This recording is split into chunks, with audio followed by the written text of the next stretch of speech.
মালয়েশিয়ায় ১২৩ জন বাংলাদেশি শ্রমিক সহ ২১৪ জন অবৈধ অভিবাসীকে গ্রেফতার করেছে জোহর প্রদেশ ইমিগ্রেশন পুলিশ। শ্রমিকদের বসতিতে অভিযান চালিয়ে তাদের গ্রেফতার করা হয়। মালয়েশিয়া প্রতিনিধি আশরাফুল মামুন জানান, পন্টিয়ান কামরুং বেলো কক এবং জোহর ১২তে জালান লিংকারান দালামের কাছে দুই স্থানে শ্রমিকদের বসতিতে অভিযান চালানোর সময় জোহর ইমিগ্রেশন বিভাগ তাদের গ্রেফতার করে। ইমিগ্রেশনের deputy director general operations Jafri Embok Taha জানান, কাগজপত্রবিহীন অভিবাসীদের আশ্রয় দেওয়ার জন্য স্থানীয় মালয়েশিয়ান দুই ব্যক্তিকেও গ্রেফতার করা হয়েছে। মালয়েশিয়ার নানা ক্ষেত্রে উল্লেখযোগ্য অবদানের স্বীকৃতি হিসেবে সম্মানসূচক দাতক উপাধি দিয়ে থাকে দেশটির রাজ পরিবার। মানুষের সাথে প্রতারণা করে এমন ভুয়া দাতক উপাধি দেওয়ায় সম্প্রতি নিজেকে রাজ পরিবারের সদস্য দাবি করা এক প্রতারককে গ্রেফতার করেছে দেশটির পুলিশ। মালয়েশিয়া প্রতিনিধি আশরাফুল মামুন জানান, অর্থের বিনিময়ে ভুয়া দাতক উপাধি দেওয়া হচ্ছে এমন অভিযোগ পেয়ে অভিযান চালায় পুলিশ। এই সময় কুয়ালালামপুরের শ্বেতা পাকের জালান গেন্টিং ক্ল্যাং এর একটি বাড়ি থেকে মোহাম্মদ ফরেদকে গ্রেফতার করা হয়।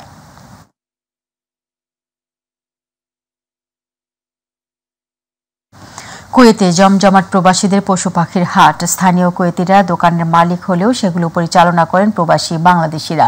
দেশটির বাজারে পশু খাবারের বিপুল পরিমাণ চাহিদা থাকায় এই ব্যবসায় ঝুঁকছেন অনেকে।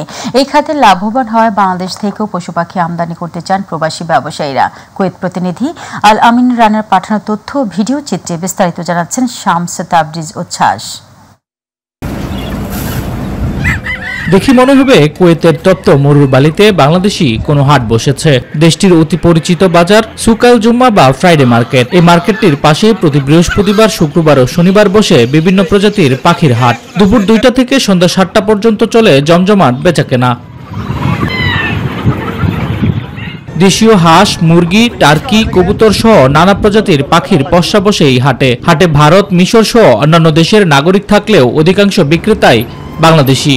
তেমন বাংলাদেশ থেকে আমরা ইম্পোর্ট করলাম জিনিসটা, আমরা আরো ভালো উন্নতি হইলো, আমরা লাভবান হইলাম, রেমিডিস পাঠাইতে পারলাম বাংলাদেশে।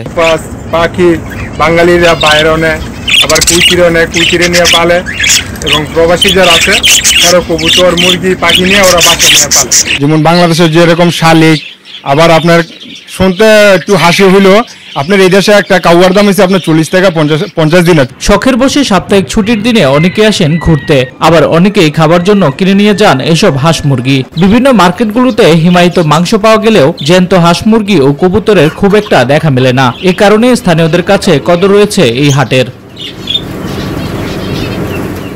কুয়েতে রয়েছে পশু খাদ্যের বিশাল বাজার।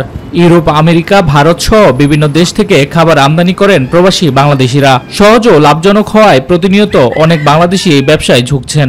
বাংলাদেশ থেকে যদি পাখি আনা যায় তাহলে আমাদের প্রবাসী যারা পাখির ব্যবসা করি তারা মনে করেন অনেকটা ভালো হবে, সুবিধা হবে, কারণ বাংলাদেশের পাখিগুলো দেখতে অনেক সুন্দর।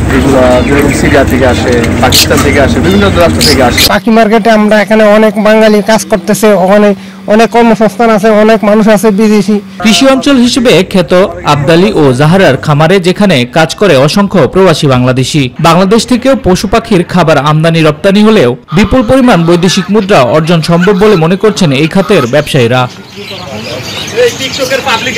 শামস তাবরিজ উচ্ছ্বাস, মাই টিভি নিউজ ডেস্ক।